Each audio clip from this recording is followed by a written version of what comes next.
Nowadays, we are hearing this more and more, and it's beginning to sound more and more true. Print sales are plummeting. Entire media empires such as Newsweek, are folding centuries-old business models and going completely digital. And this is great because it means that we have access to millions upon millions of pieces of content in our pockets. But we can't help but feel that something is missing. What does it mean to love something on the internet? This is a question posed by Robin Sloan, who's one of my favorite thinkers on digital content. And he noted that we often like things on the internet, but to like something is an entirely social gesture. We're saying that this is worth your time, but me, I'm onto something else. And the reason for that is that there's so much content on the web that even while we're looking at one thing, we're thinking about and being distracted by all the things we're missing out on. And to love something is to pay attention to it and to return to it and to really try to take the time to understand it. The internet isn't really about this. It's about homogenization. It's about consuming that brilliant long-form piece by The Atlantic in the same space that you watch cute puppy videos and read tweets about what your friends had for dinner last night.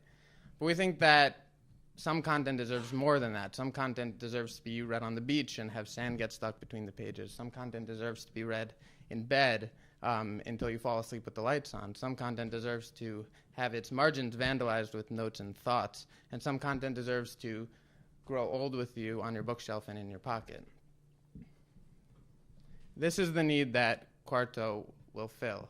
Quarto is the first real-world publishing house for online content. We think that publishers and bloggers alike are producing wonderful, wonderful content on the web, and we want to give readers the chance to truly enjoy that content. What this means is that a publisher can partner with us and embed a button anywhere on their site and instantly allow their users to order a print copy of that content. Our Model T product is the little web book, which is a way for a user to instantly purchase that long-form piece, for example, that they're really inspired by or they really think a friend will be inspired by, and then they can then give it to them. But we also see larger hardcover collections of content of, for example, all the New York Times op-eds on the 2012 election, or a recipe book with recipes mixed and matched from across the web that you can then gift to a friend. And we also see a subscription model where users will subscribe to, for example, a column that they feel particularly passionate about and get a book, a little web book every month, or to an annual curated collection of all of the best tech writings from the past year. And we really see people building entire libraries of these things, and we see the library shifting from a container for things that you've read to a container of things that you read. Thank you.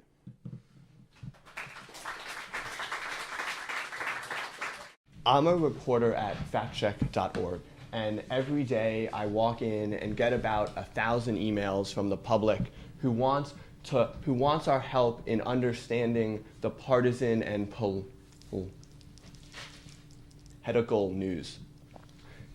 Fact check is viewed as an important tool, and it is, because fact check does something that most people don't. We actually check the facts. The problem is that fact check can only react to debates. And so the falsehoods are all out there, and we can only try to stop the bleeding. I want to create a space for long form that fact checks are. You just got a text message. That fact checks are national debates.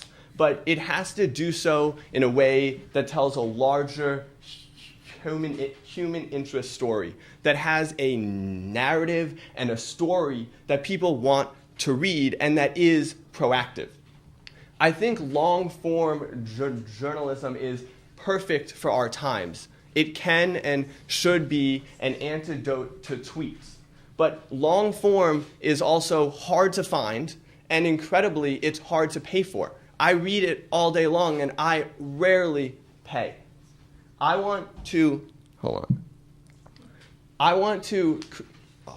on. So,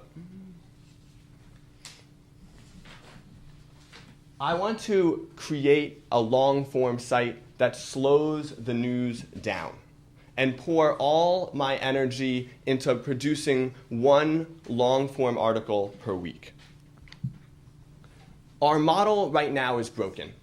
Our print ads are down. Our online ads are too. I have too many friends who should be on their way to becoming reporters. I want to be a reporter, and I want my site to create an opportunity for people like myself. There are many problems with long-form journalism. For one, an article is the same in print and on an iPad. And I want my site to embrace interactive graphics. But before we do any of that, we have to show the public that long-form costs. It costs dollars, and it costs energy and time, and the public too often sees an article and doesn't understand what went into it. And so I want at the bottom of every article to include how much it costs. How much it costs us to send a reporter out, how much it costs to feed them or house them, or how many hours it took to interview or transcribe or write.